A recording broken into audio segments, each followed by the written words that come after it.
천지를 뒤흔드는 굉음과 함께 칠흑 같은 밤하늘이 쩍하고 갈라지더니 시퍼런 뇌전이 지리산의 험준한 능선을 맹렬히 내리꽂았다. 쏟아지는 빗줄기는 마치 하늘이 구멍이라도 난 듯 억수같이 퍼부어대며 진흙탕 속에 처박힌 사내의 몸을 무자비하게 때리고 있었다. 이허는 입안 가득 고인 비릿한 핏덩이를 토해내며 젖은 땅을 손톱이 빠지도록 움켜쥐었으나 사지에 힘이 들어가지 않았다. 오장육부리 쥐어짜는 듯한 극심한 통증이 단전에서부터 치고 올라와 식도를 태울 듯이 뜨겁게 달구었고 눈앞은 마치 짙은 안개에 갇힌 듯 흐릿해져 한 치 앞도 분간할 수 없었다. 이것은 칼에 베인 상처의 고통이 아니었다. 뼛속 깊이 파고드는 냉기와 혈관을 타고 흐르는 불길 같은 열기가 동시에 몸을 잠식하는 명백한 중독의 징후였다. 골룡포가 아닌 허름한 사냥복 차림이었으나 그 속에 감춰진 옥체는 이미 도끼에 의해 검게 죽어가고 있었으니 일국의 군주가 이토록 비참하게 산짐승의 먹이로 전락할 위기에 처할 줄은 그 누구도 상상치 못했을 것이다. 여기서 끝낼 수는 없다. 짐은 아직. 이허는 흐려지는 의식 속에서도 이를 악물며 몸을 일으키려 했으나 다리의 감각이 사라진 지 오래였고 결국 흙탕물 위로 무겁게 고꾸라지고 말았다. 자객들의 칼날을 피해 숲속 깊은 곳까지 도망쳐왔으나 그들이 칼끝에 묻혀둔 독은 생각보다 훨씬 지독하고 교활했다. 이헌의 머릿속에서는 지난밤의 기억들이 주마등처럼 스쳐 지나갔다. 암행을 위해 호위무사들을 따돌리고 단신으로 자맹을 나섰던 것이 화근이었을까? 아니면 믿었던 신료의 배신이었을까? 지금으로서는 그 원인을 규명하는 것조차 사치스러운 일이었다. 귓가에는 빗소리와 섞여 들리는 자신의 거친 숨소리만이 요란하게 울려 퍼졌고 심장은 불규칙하게 요동치며 생명의 불꽃이 꺼져가고 있음을 알리고 있었다. 그때였다. 어둠 속에서 부스럭거리는 소리가 들려왔다. 짐승의 발소리인가 아니면 끝까지 추격해온 자객의 발소리인가. 이헌은 마지막 남은 힘을 다해 허리춤에 차고 있던 단검을 더듬어 찾으려 했으나 손가락 하나 까딱할 수 없는 무력감이 그를 짓눌렀다. 흐릿한 시야 너머로 삿갓을 쓴 희미한 그림자가 다가오는 것이 보였다. 누구냐?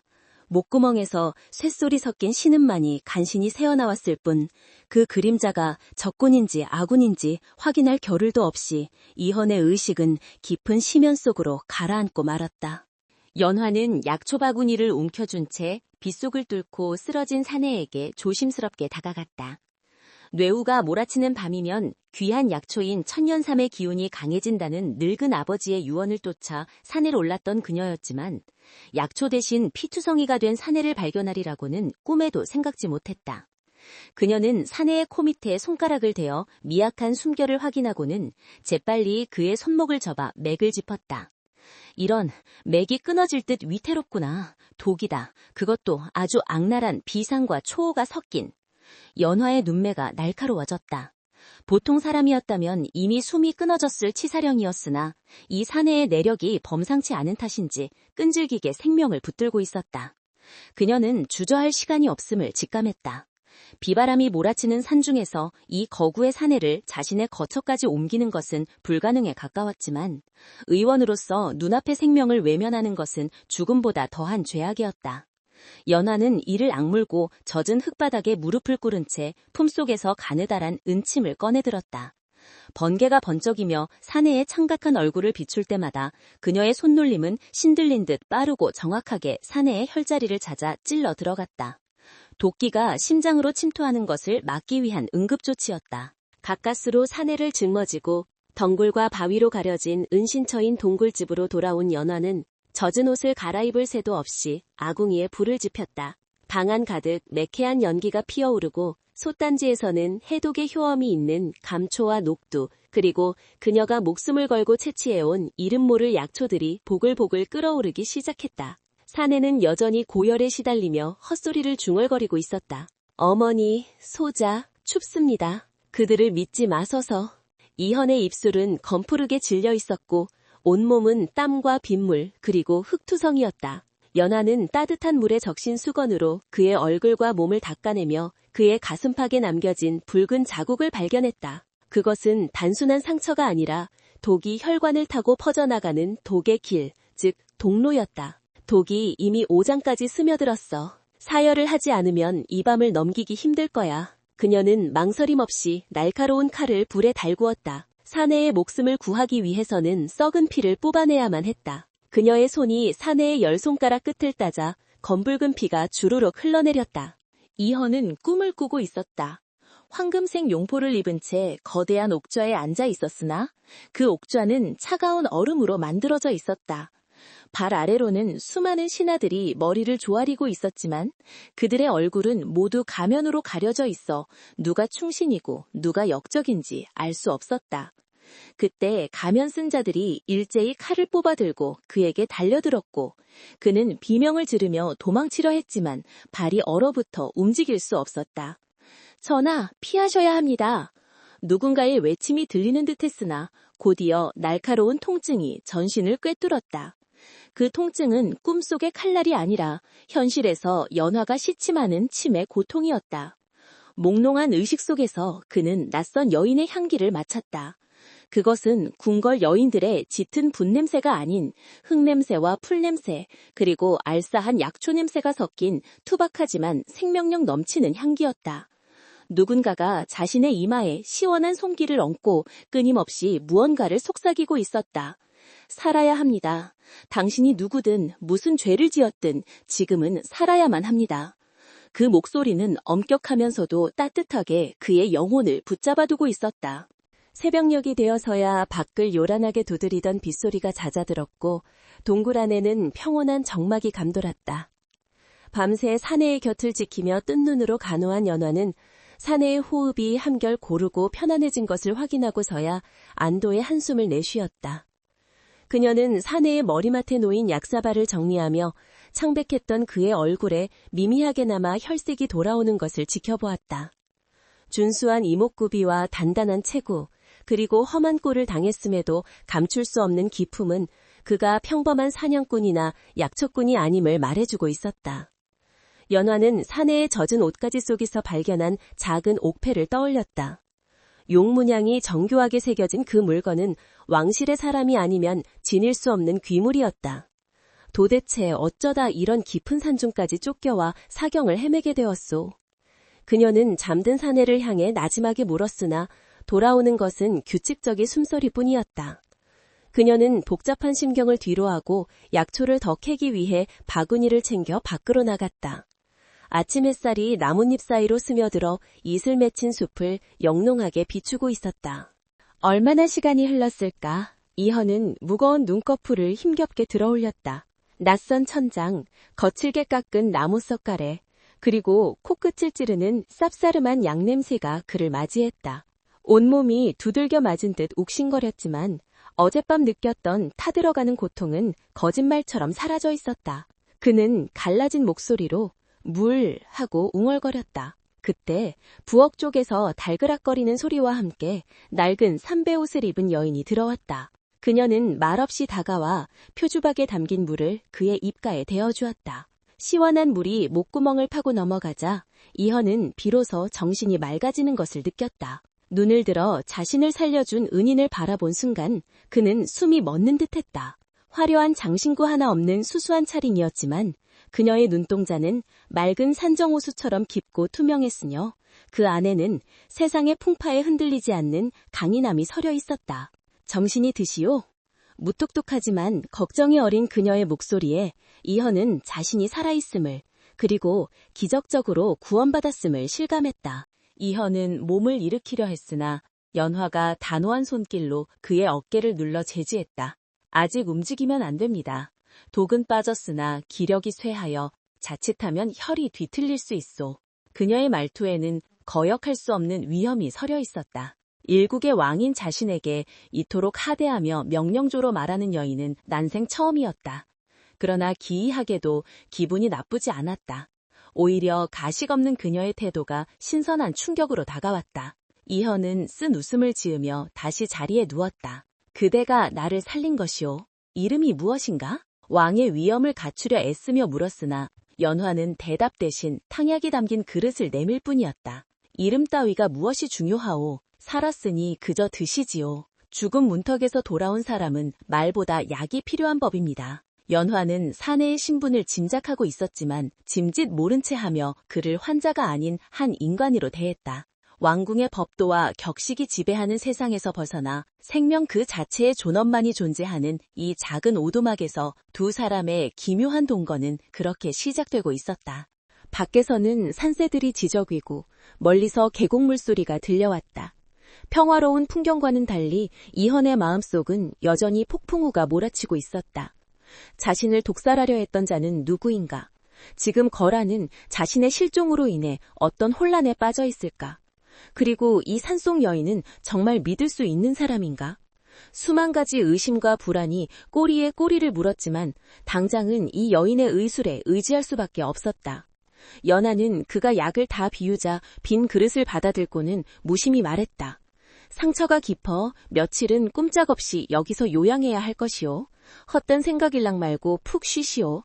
당신을 죽이려던 독은 뱀독보다 더 지독한 것이었으니 살아난 것만으로도 하늘에 감사해야 할 테니. 그녀가 방문을 닫고 나가자 이헌은 천장을 바라보며 깊은 생각에 잠겼다. 죽음의 위기에서 만난 생명의 은인, 그리고 그녀가 보여준 놀라운 의술. 이 우연한 만남이 앞으로 자신의 운명, 아니 조선의 운명을 어떻게 바꿔놓을지 그때는 아무도 알지 못했다. 그저 약탕기 끓는 소리만이 고요한 산중의 아침을 채우고 있을 뿐이었다. 한양의 밤은 지리산의 밤보다 차갑고 무거웠다. 겹겹이 둘러쳐진 궁궐의 담벼락은 마치 세상과 단절된 거대한 감옥처럼 느껴졌고 처마 끝에 매달린 풍경 소리조차 숨을 죽인 듯 고요했다. 연화는 내관의 안내를 받아 구중궁궐 깊숙한 곳으로 발걸음을 옮기고 있었다. 낯선 비단옷이 몸에 감기는 느낌이 어색하기 짝이 없었으나 그녀를 더욱 위축되게 만드는 것은 궐안을 감도는 서늘한 긴장감이었다.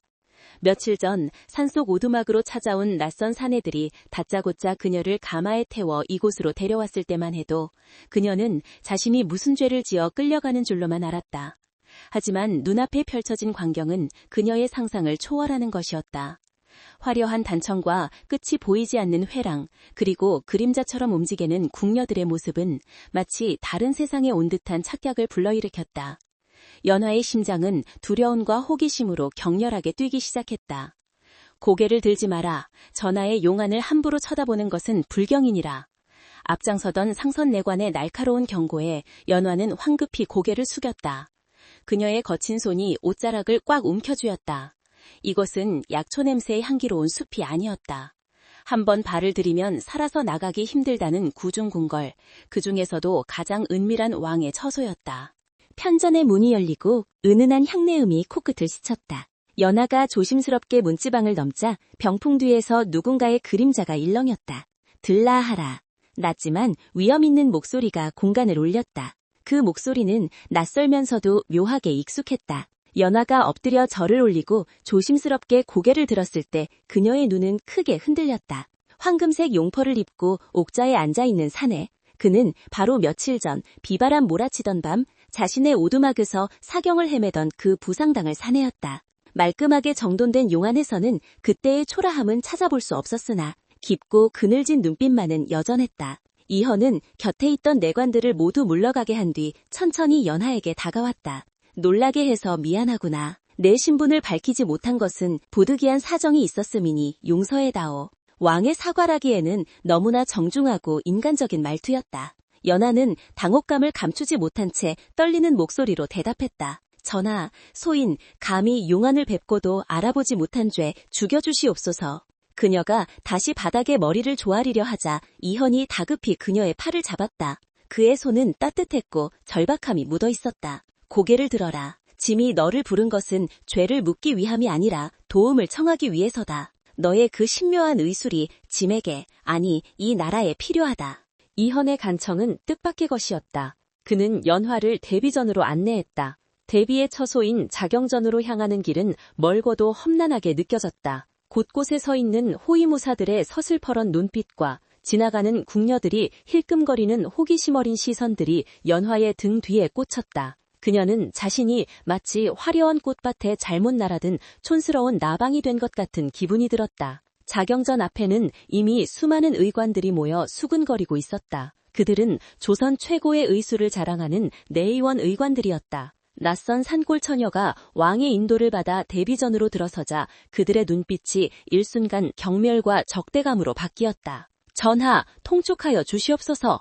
어찌 검증되지 않은 천한 무당 따위를 국모의 옥체에 손대게 하시려 합니까? 이는 내의원을 능멸하는 처사이옵니다. 수석 어이가 앞을 가로막으며 목소리를 높였다. 그의 얼굴은 자존심이 상한 듯 붉게 달아올라 있었다. 내의원의 권위는 하늘을 찌르듯 했고 그들에게 연화는 그저 근본 없는 돌팔이에 불과했다. 이헌의 표정이 차갑게 굳어졌다. 그대들이 수년 동안 고치지 못한 병을 두고 언제까지 체면 타령만 하고 있을 텐가. 짐은 내 어머니를 살릴 수만 있다면 무당이 아니라 귀신이라도 데려올 것이다. 왬의 서리빨 같은 호통에 어이들은 입을 다물었으나 그들의 눈빛 속에는 여전히 도끼가 서려 있었다.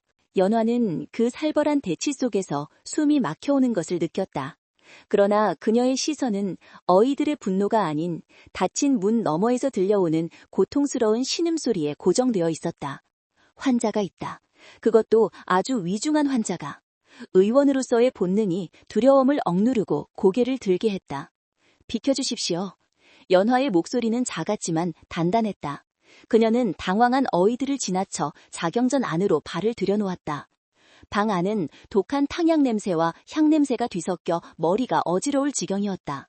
화려한 비단 이불 속에 파묻힌 대비의 모습은 처참했다.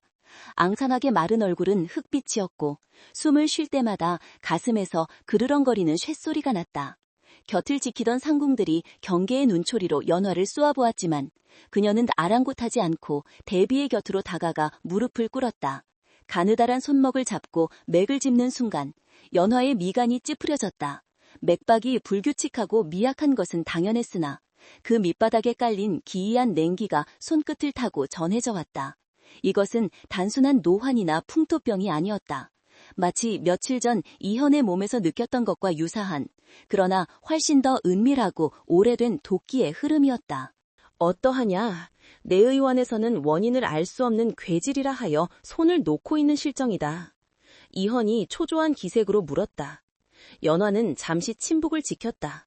섣불리 입을 열었다가는 자신의 목숨은 물론 왕의 입지까지 위태롭게 만들 수 있음을 본능적으로 감지했기 때문이었다.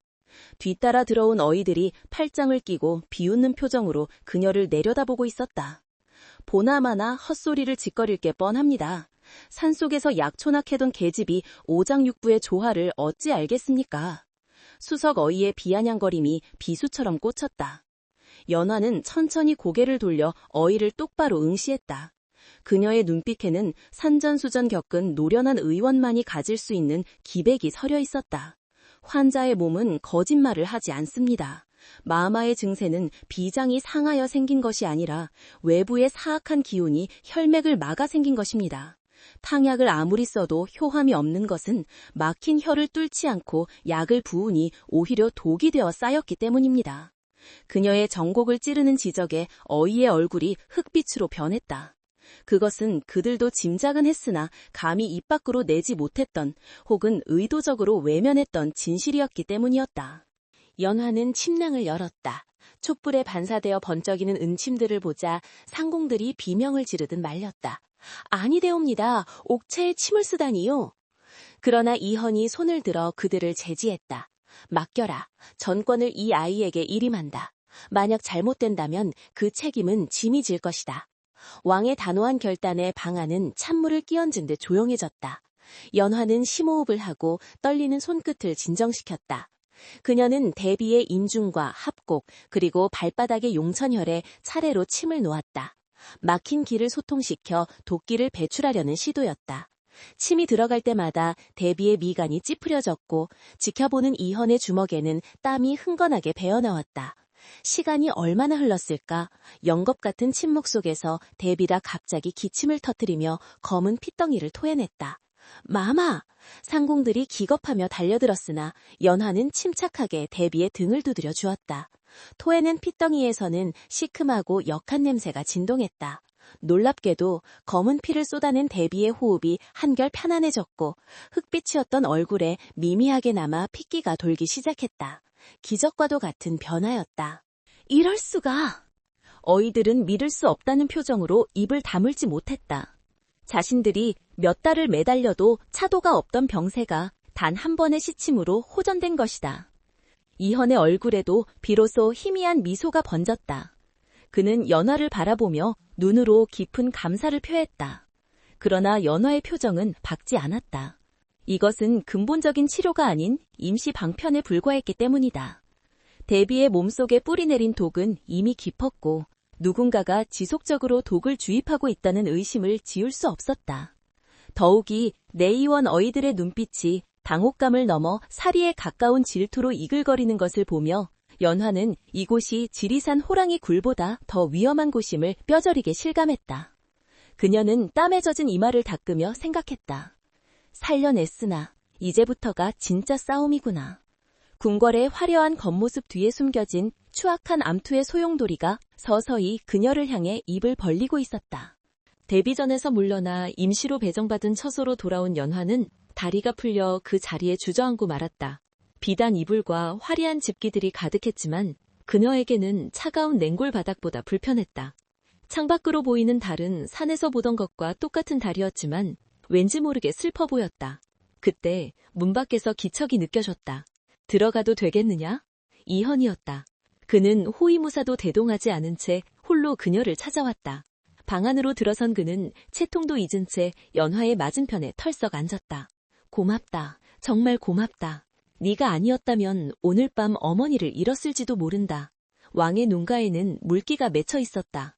천하를 호령하는 군주가 아닌 아픈 어머니를 둔 여린 아들의 모습이었다. 연화는 그런 그를 보며 마음 한구석이 아려오는 것을 느꼈다. 전하, 마마의 병화는 단순히 병맛 때문이 아닙니다.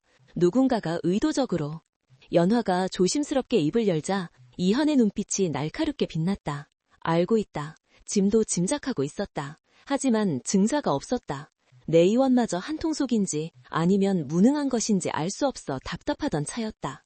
이현의 목소리에는 억눌린 분노가 서려 있었다. 분명 도끼는 빠져나가고 있는데 새로운 도끼가 끊임없이 유입되는 형국이었다. 어찌 차도가 이리 더딘 것이냐? 니년의 의술이 신통치 않아서가 아니냐? 상궁이 날카롭게 쏘아붙였지만 연화는 대꾸할 겨를도 없이 방안을 서성였다. 그녀의 예민한 코끝에 낯설고 비릿한 향기가 잡혔기 때문이었다. 그것은 짙은 한약 냄새와 향나무 태우는 냄새 사이에 교묘하게 숨어있는 아주 미세하지만 치명적인 살구시 냄새와 흡사한 향이었다. 연화의 시선이 방 한 구석, 화려한 자개장 위에 놓인 청자 화병으로 향했다. 그곳에는 북방의 험은 산악지대에서만 자란다는 희귀한 꽃, 설한화가 꽂혀 있었다.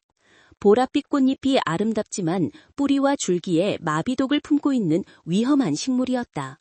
연화는 홀린 듯 화병 쪽으로 다가갔다. 누군가가 이 꽃을 관상용이라는 명목으로 들여놓았을 터였다. 꽃 자체의 향기는 미미하지만 이것이 따뜻한 실내 온도와 만나고 특정 향료와 반응하면 기체 상태의 독을 뿜어낸다는 사실을 아는 이는 극히 드물었다. 연화가 떨리는 손으로 꽃잎을 만지작거리며 코를 갖다 대는 순간 등 뒤에서 쾅 하고 문이 열렸다. 네, 2년, 지금 무엇을 하는 것이냐? 내의원 수석 어이가 병사들을 대동하고 들이닥쳤다. 그의 눈은 먹잇감을 낚아챈 맹수처럼 번들거리고 있었다. 그는 다짜고짜 연화의 손목을 낚아채더니 그녀의 소매자락을 거칠게 뒤졌다. 이것 보아라. 2년이 대비마마의 화병에 독가루를 타고 있었다. 어이가 연화의 소매에서 꺼내든 것은 하얀 가루가 든 종이뭉치였다. 연화는 숨이 턱 막혔다. 그것은 자신이 본 적도 없는 물건이었다. 모함입니다. 저는 단지 꽃에서 이상한 냄새가 나서. 연화가 항변하려 했으나 어이는 그녀의 뺨을 세차게 올려붙였다. 짝 하는 소리와 함께 연화의 고개가 돌아갔고 입가에서 피가 터져나왔다. 순식간에 데뷔전 앞마당은 아수라장이 되었다. 포박당한 채 무릎 꿇린 연화의 주변으로 횃불을 든 금군들이 에워쌌고 소식을 돕고 달려온 이헌이 창백한 얼굴로 그 광경을 지켜보고 있었다. 전하, 보시옵소서. 이 요망한 계집이 자신의 의술이 통하지 않자 독을 써서 병세를 악화시키고 그 탓을 저희 내의원에게 돌리려 하였사옵니다.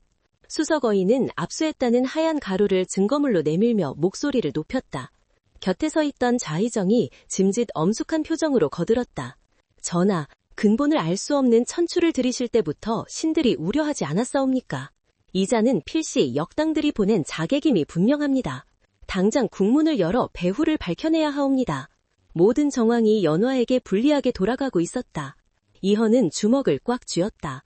그가 아는 연화는 결코 그런 짓을 할 사람이 아니었다. 그러나 눈앞에 놓인 증거와 들끓는 신료들의 여론 앞에서 왕의 직감 따위는 무력하기만 했다. 이헌의 시선이 연화와 마주쳤다.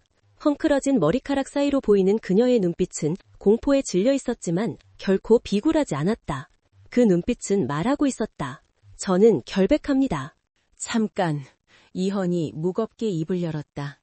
아직 죄가 확정된 것도 아니거늘 어찌 이리 서두르는가. 저 가루가 진짜 독인지 아니면 약재인지 확인부터 해야 할 것이 아닌가. 왕의 제동에 좌희정의 미간이 꼼틀했다. 전하, 이미 현장에서 잡힌 현행범이옵니다. 더 지체하다가는 종묘사직이 위태로워질 것입니다. 통촉하여 주시옵소서. 신료들이 일제히 엎드려 통촉하여 주시옵소서를 연창했다. 그 소리가 마치 거대한 파도처럼 이헌을 덮쳐왔다. 지금 여기서 연화를 감싸다가는 왕의 권위마저 흔들릴 수 있는 위기였다. 이헌은 입술을 깨물었다. 지금 당장 그녀를 구해낼 힘이 없다는 무력감이 뼈에 사무쳤다. 그는 피를 토하는 심정으로 명령을 내렸다. 일단 의금부 하옥하라. 날이 밝는 대로 친히 국문할 것이다. 왕의 입에서 떨어진 명령에 연화의 몸이 휘청거렸다. 병사들이 그녀를 짐승처럼 끌고 가기 시작했다. 연화는 끌려가면서도 시선을 돌려 화병을 바라보았다. 젖꽃이 시들지 않는 한 대비는 죽는다. 그녀는 비명을 지르듯 외쳤다. 전하, 꽃입니다. 젖꽃을 치우셔야 합니다. 설한화가 독입니다. 그녀의 절규는 병사들의 고함과 신료들의 조소 속에 묻혀 허공으로 흩어졌다. 의금부의 지하 감옥은 지상과는 다른 세상이었다. 눅눅한 곰팡이 냄새와 썩은 지푸라기 냄새, 그리고 죄수들의 신음소리가 뒤섞인 생지옥이었다. 연화는 차가운 돌바닥에 내동댕이 쳐졌다. 온몸이 멍투성이가 되었지만 육체적 고통보다 더 괴로운 것은 억울함과 무력감이었다. 그녀는 칠흑 같은 어둠 속에 웅크리고 앉아 떨리는 어깨를 감싸 안았다. 아버지가 왜 그토록 세상에 나가지 말라고 하셨는지, 왜 의술은 사람을 살리기도 하지만 의원을 죽이기도 한다고 하셨는지 이제야 뼈저리게 알 것 같았다. 하지만 이대로 무너질 수는 없었다. 자신이 죽는 것은 두렵지 않으나 자신을 믿어준 이헌이 폭군의 오명을 쓰고 죄 없는 대비가 고통 속에 죽어가는 것만은 막아야 했다. 연화는 눈을 감고 머릿속으로 상황을 복기하기 시작했다. 설한화의 독성은 단독으로는 치명적이지 않다. 반드시 매개체가 필요하다. 그렇다면 그들은 무엇을 매개로 썼을까? 탕약? 음식? 아니면 향? 시간이 얼마나 흘렀을까? 감옥의 작은 창으로 희미한 달빛이 스며들었다. 연화는 감옥 바닥을 기어다니는 쥐 한 마리를 멍하니 바라보다가 번뜩이는 깨달음을 얻었다. 데뷔전에서 맡았던 그 미묘한 향기, 그것은 단순한 향나무 냄새가 아니었다. 사향이었다. 설한화의 꽃가루가 사향과 만나면 혈액을 응고시키고 장기를 서서히 괴사시키는 맹독으로 변한다는 사실이 뇌리를 스쳤다. 고사에서나 보았던 그 악랄한 비법을 누군가가 실제로 사용하고 있었던 것이다. 그리고 그 사양 냄새는 바로 매일 아침 문안 인사를 오는 좌의정의 옷자락에서 가장 짙게 났었다. 퍼즐 조각이 맞춰지는 순간 연화의 등골이 오싹해졌다. 이것은 단순한 독살 시도가 아니라 왕을 고립시키고 정권을 장악하려는 거대한 역모의 일환이었다. 그녀는 철창을 부여잡고 일어섰다. 이 사실을 알려야 했다. 하지만 누구에게? 철통 같은 감시 속에 갇힌 그녀에게 다가올 수 있는 사람은 아무도 없었다. 절망감이 다시금 목을 조여왔다. 그때 감옥 복도 끝에서 희미한 촛불 그림자가 일렁이며 다가왔다. 옥졸들이 꾸벅꾸벅 졸고 있는 사이 검은 두포를 뒤집어 쓴 인형이 소리 없이 연화의 감옥 앞으로 다가왔다. 연화는 숨을 죽이고 경계했다. 자객인가? 입막음을 하러 온 것인가? 두포를 쓴 인물이 천천히 고개를 들었을 때 연하는 숨을 멈췄다. 그는 이헌이었다. 왕의 복장이 아닌 평범한 내관 복장을 한 그는 호위무사 하나 없이 홀로 위험을 무릅쓰고 지하 감옥까지 잠입한 것이었다. 전하, 연하의 목소리가 메마른 목구멍에서 갈라져 나왔다. 이헌은 철창살 사이로 손을 뻗어 연하의 차가운 손을 잡았다. 그의 손은 불덩이처럼 뜨거웠고 가늘게 떨리고 있었다. 미안하다. 내 힘이 부족하여 너를 이런 곳에 가두었다. 이헌의 눈에는 피눈물 같은 슬픔과 분노가 고여 있었다. 그는 맹세하듯 낮게 속삭였다. 내 반드시 너를 구해낼 것이다. 설령 이 왕자를 잃는 한이 있더라도 너만은 지킬 것이다. 연하는 고개를 저었다. 왕의 안위가 자신보다 더 중요했다. 그녀는 이헌의 손을 꽉 맞잡으며 급박하게 속삭였다. 전하, 제 목숨은 중요치 않습니다. 시간이 없습니다. 범인은 설한화와 사양을 이용했습니다. 좌의정입니다. 그가 매일 아침 피우는 향이 바로 독의 매개체입니다. 연화의 말에 이헌의 눈이 커졌다. 모든 의문이 풀리는 순간이었다. 좌의정이 왜 그토록 끈질기게 문안인사를 고집했는지, 대비의 병세가 왜 아침마다 악화되었는지 명확해졌다. 증거가 필요합니다. 전하, 내일 국문장에서 제가 증명할 수 있게 해주십시오. 제 목숨을 걸고 그들의 가면을 벗겨내겠습니다. 연화의 눈빛은 감옥의 어둠 속에서도 샛별처럼 빛나고 있었다. 그것은 살려달라는 애원이 아니라 함께 싸우자는 전사의 결이었다. 이헌은 비로소 마음을 다잡았다. 더 이상 물러설 곳은 없었다. 그는 연화의 손등에 자신의 이마를 대고 짧지만 강렬한 맹세를 남겼다. 내일 모든 것이 밝혀질 것이다. 그때까지 부디 살아만 있어다오. 이헌은 다시 어둠 속으로 사라졌고 홀로 남겨진 연화는 차가운 돌바닥 위에서 다가올 운명의 시간을 기다리며 눈을 감았다. 폭풍전하의 고요함만이 감옥 안을 맴돌고 있었다. 둥, 둥. 무거운 북소리가 궐안의 정적을 깨뜨리며 국문의 시작을 알렸다. 인정전함 넓은 마당에는 살기가 팽팽하게 감돌고 있었다. 한낮의 태양이 머리 위에서 내리쬐고 있었지만 도열한 문무백관들의 등줄기에는 식은땀이 흐르고 있었다. 붉은 관복을 입은 신료들은 숨소리조차 죽인 채 옥좌에 앉은 왕의 눈치를 살피고 있었고 그 맞은편에는 하얀 소복을 입은 연화가 포박당한 채 무릎 꿇려 있었다. 그녀의 몰골은 처참했다. 헝클어진 머리카락 사이로 드러난 얼굴은 고문으로 인해 부어올랐고 하얀 옷자락 곳곳에는 검붉은 핏자국이 선명했다. 그러나 그녀의 눈빛만은 형형하게 빛나고 있었다. 마치 진흙탕 속에서도 고고하게 피어나는 연꽃처럼 죽음의 공포 앞에서도 굴복하지 않는 강인한 생명력이 그녀를 감싸고 있었다. 이헌은 용상에 앉아 그 모습을 내려다보며 어금니를 꽉 깨물었다. 옥좌의 팔걸이를 움켜쥔 그의 손마디가 하얗게 질려 있었다. 이것은 단순한 재판이 아니었다. 왕권의 명운을 건 그리고 사랑하는 사람들을 지키기 위한 피말리는 전쟁터였다. 죄인 연화는 들으라! 형조판서의 쩌렁쩌렁한 호통이 마당을 울렸다. 너는 천한 신분으로 감히 궁궐에 들어와 검증되지 않은 사술로 국모의 옥체를 상하게 하고 독약을 써서 시해하려 하였다. 네 죄를 네가 알렸다. 형조판서의 목소리에는 연화를 당장이라도 찢어 죽이고 싶어하는 증오가 서려 있었다. 연화는 천천히 고개를 들어 형조판서를 그리고 그 뒤에서 비릿한 미소를 짓고 있는 좌의정을 응시했다. 소인은 죄가 없습니다. 죄가 있다면 사람을 살리려 한 죄뿐입니다. 진짜 죄인은 저 높은 곳에서 비단 옷을 입고 인면수심의 얼굴로 앉아있는 자들입니다. 그녀의 목소리는 갈라지고 쉬었지만 그 울림은 그 어떤 호통보다 크고 명확했다. 장내가 술렁거렸다. 감히 국문장에서 고관대작들을 능멸하다니 죽기를 각오하지 않고서는 나올 수 없는 발언이었다. 좌리정이 부채를 접으며 앞으로 나섰다. 참으로 요망한 계집이로다. 죽음이 코앞에 닥치니 헛소리가 극에 달했구나. 전하, 더 들을 것도 없습니다. 당장 전연의 주리를 틀고 차명에 처하여 국법의 엄중함을 보이소서. 멈추라. 이헌이 자리에서 벌떡 일어났다. 그의 외침에 좌의정의 말이 뚝 끊겼다. 이현은 천천히 계단을 내려와 마당 한가운데로 걸어 나왔다. 호위무사들이 당황하여 그 뒤를 따랐다.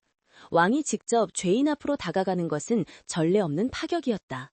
이현은 연하의 바로 앞까지 다가와 그녀를 내려다보는 대신 좌의정을 정면으로 노려보았다. 좌의정은 무엇이 그리 급해 처형을 서두르는가? 짐은 아직 이 사건의 진실을 다 듣지 못했다. 이현의 눈빛에는 서슬퍼런 살기가 감돌았다. 좌의정은 짐짓 당황한 채 하며 고개를 숙였지만 그의 눈빛은 여전히 오만했다. 전하, 증거가 명백하지 않사옵니까? 전 연의 품에서 돛가루가 나왔고. 그 돛가루 말이오. 이현이 말을 잘랐다. 그것이 정말 독인지 아니면 누군가가 조작한 것인지 오늘 이 자리에서 내 직접 확인해 보려 하오. 이현은 내관에게 손짓했다. 내관이 떨리는 손으로 쟁반 하나를 들고 나왔다. 쟁반 위에는 며칠 전 연하가 지목했던 그 문제의 설하나 화분과 대비의 침소에서 가져온 식은땀에 젖은 수건이 놓여 있었다. 좌의정의 눈썹이 꿈틀했다. 예상치 못한 전개였다. 이현은 쟁반을 좌의정 앞에 들이밀었다. 이 계집은 주장하고 있어. 이 꽃의 가루와 좌의정 그대가 즐겨 쓰는 사향이 만나면 맹독이 된다고 말이오. 만약 그것이 사실이라면 대비 마마의 몸에서 나온 이 땀과 그대의 사양 주머니가 만나면 무슨 반응이 일어나지 않겠소. 장내는 찬물을 끼얹은 듯 고요해졌다. 모든 시선이 쟁반 위로 집중되었다. 좌의정은 헛기침을 하며 애써 태어난 척했다. 전하, 어찌 천한 무당의 헛소리를 믿고 일국의 재상인 저를 시험하려 하십니까? 이는 사대부의 명예를 짓밟는 처사입니다. 명예? 이현이 코웃음을 쳤다. 그대의 명예가 내 어머니의 목숨보다 중한가? 내 오늘 짐의 왕위를 걸고 제안하겠소. 만약 저 아이의 말이 거짓으로 판명된다면 나는 그 즉시 왕위에서 물러나고 저 아이의 목을 베겠소. 허나 이현의 목소리가 낮고 묵직하게 깔렸다.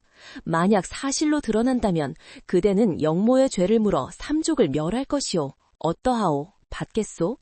왕이 왕위를 걸었다. 이것은 단순한 국문이 아니라 목숨을 건 도박이었다. 문무백관들이 경악하여 웅성거리는 사이 연화가 불쑥 입을 열었다. 시험은 간단합니다. 좌의정 대감 허리춤에 차고 계신 그 향주머니를 풀어 이 수건 위에 올려보십시오. 떳떳하다면 못할 이유가 없지 않습니까? 그녀의 도발에 좌의정의 얼굴이 불구락 푸르락해졌다. 수백 개의 눈이 자신을 쳐다보고 있는 상황에서 피할 구망은 없었다. 그는 떨리는 손으로 허리춤에 화려한 자수주머니를 풀었다. 좋습니다. 내 기꺼이 이 황당한 광대 노름에 장단을 맞춰드리지요. 허나 아무 일도 일어나지 않는다면 전하께서는 약조를 지키셔야 할 것입니다. 좌의정은 주머니를 쟁반 위 수건에 거칠게 던졌다. 툭 하는 소리와 함께 주머니 속에서 고운 향가류가 흩어져 나와 젖은 수건 위로 떨어졌다. 1초, 2초, 3초, 짧은 정적에 흘렀다. 처음에는 아무 일도 일어나지 않는 듯했다. 좌의정의 입가에 회심의 미소가 번지려는 찰나였다. 저것 보십시오. 누군가가 비명을 질렀다. 하얀 수건 위 향가루와 땀이 만난 부분이 서서히 보라색으로 변하더니 순식간에 검게 타들어가기 시작했다. 마치 불에 그을린 듯 치익 하는 소리와 함께 매캐한 연기가 피어올랐다. 그 연기에서는 썩은 살점이 타는 듯한 역겨운 악취가 진동했다. 좌의정의 눈이 튀어나올 듯 커졌고 그의 얼굴에서 핏기가 완전히 사라졌다.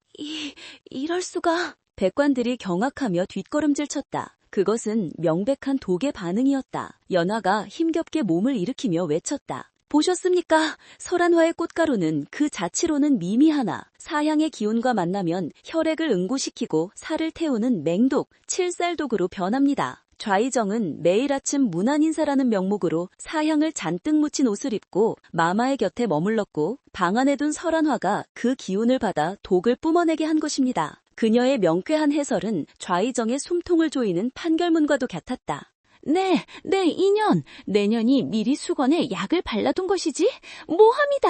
이건 모함이야. 좌의정이 발악하며 연화에게 달려들려 했다. 그러나 이헌이 그보다 빨랐다. 팟 하는 소리와 함께 이헌이 호위무사의 칼을 뽑아 좌의정의 목을 겨누었다. 서늘한 칼날이 좌의정의 턱밑을 파고들었다. 아직도 거짓을 고하려 하는가? 증좌가 눈앞에 있거늘. 이헌의 호통은 천둥소리보다 무서웠다. 그는 칼끝으로 좌의정의 오른손을 가리켰다. 그리고 연화가 말해주더구나. 설한화를 오랫동안 만진 자는 손끝에 지울 수 없는 흔적이 남는다고. 이헌이 좌의정의 소매를 걷어올리자 그의 손가락 끝마디가 마치 잉크에 물든 듯 검푸르게 변색되어 있는 것이 드러났다. 이것이야말로 그가 직접 독초를 다루었다는 빼도 박도 못할 결정적인 증거였다. 좌의정은 다리가 풀려 그 자리에 주저앉았다. 그의 입에서 짐승 같은 신음이 새어나왔다. 전하, 살려주시옵소서. 소신은 그저 권력이 탐이 났겠지. 이헌이 차갑게 말을 잘랐다. 그는 시선을 돌려 좌의정의 뒤에 서 있던 무리들을 훑어보았다. 내의원 수석 어의를 비롯해 좌의정에게 빌부터 호가위하던 간신들의 얼굴이 사색이 되어 있었다. 여봐라, 이 역적들을 당장 포박하여 의금부로 압송하라. 관련자들을 모조리 색출하여 국법의 준엄함을 보여줄 것이다. 왕의 명령이 떨어지자 금군들이 일제히 달려들었다. 국문장은 순식간에 아비교환의 현장으로 변했다. 전하, 억울하옵니다. 절규하는 좌의정과 간신들이 줄줄이 굴비 엮이듯 끌려나갔다. 그들의 비명소리가 멀어질수록 궐 안의 공기는 믿을 수 없을 만큼 맑아지고 있었다. 이현은 칼을 거두고 바닥에 쓰러져 있는 연화에게 다가갔다. 그는 왕의 채통도 잊은 채 흙바닥에 한쪽 무릎을 꿇고 밧줄에 묶인 연화의 몸을 조심스럽게 일으켜 세웠다. 괜찮으냐? 이헌의 목소리가 가늘게 떨렸다. 연화는 흐릿해지는 시야 속에서 자신을 안고 있는 왕의 얼굴을 바라보았다.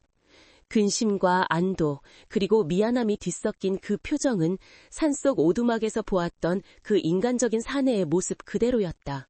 전하, 이제 마마께서는... 연하는 말을 잇지 못하고 기침을 토해냈다. 긴장이 풀리자 그동안 참아왔던 고통이 한꺼번에 밀려오는 듯했다. 이헌은 급히 자신의 골룡포 소매로 그녀의 입가에 흐르는 피를 닦아주었다. 그래, 다 끝났다. 네 덕분이다. 네가 어머니를 살렸고 나를 살렸고 이 나라를 살렸다. 이헌은 내관에게 소리쳤다. 당장 어의를 불러라. 아니, 내의원의 쓸모없는 늙은이들 말고 궁 밖에 용한 의원을 들여라. 이 아이를 살려야 한다. 왕의 다급한 외침이 텅 빈 마당에 울려 퍼졌다. 연화는 이헌의 품에 안긴 채 스르르 눈을 감았다. 차가운 족쇄가 풀리고 따스한 햇살이 그녀의 얼굴을 감쌌다. 지독했던 악몽이 끝나고 비로소 평온이 찾아오고 있었다. 그날 밤 궐 안에는 오랫동안 보지 못했던 밝은 달이 떠올랐다. 역적들이 숙청되고 난 자리는 허전했지만 그 빈자리는 새로운 희망으로 채워지고 있었다. 대비의 처소에서는 도끼를 걷어내고 맑은 숙향을 피웠다. 연화의 처방대로 해독제를 복용한 대비는 거짓말처럼 기력을 되찾아 미움을 넘길 수 있게 되었다. 이헌은 잠든 연화의 곁을 지키며 밤을 새웠다. 그는 촛불 아래 잠든 그녀의 얼굴을 하염없이 바라보았다. 산골 소녀의 투박한 손이 천하를 쥐고 흔들던 권신들의 음모를 무너뜨렸다. 그는 깨달았다. 진정한 힘은 칼끝이나 권좌에서 나오는 것이 아니라 사람을 살리려는 간절한 마음과 진실을 향한 용기에서 나온다는 것을. 이헌은 연화의 머리맡에 놓인 낡은 약초 바구니를 어루만지며 다짐했다. 다시는 이 맑은 영혼이 더러운 진흙탕에 빠지게 하지 않으리라고. 폭풍이 지나간 자리에 비로소 단단한 땅이 드러나듯 두 사람의 인연 또한 시련을 거치며 운명처럼 깊어지고 있었다.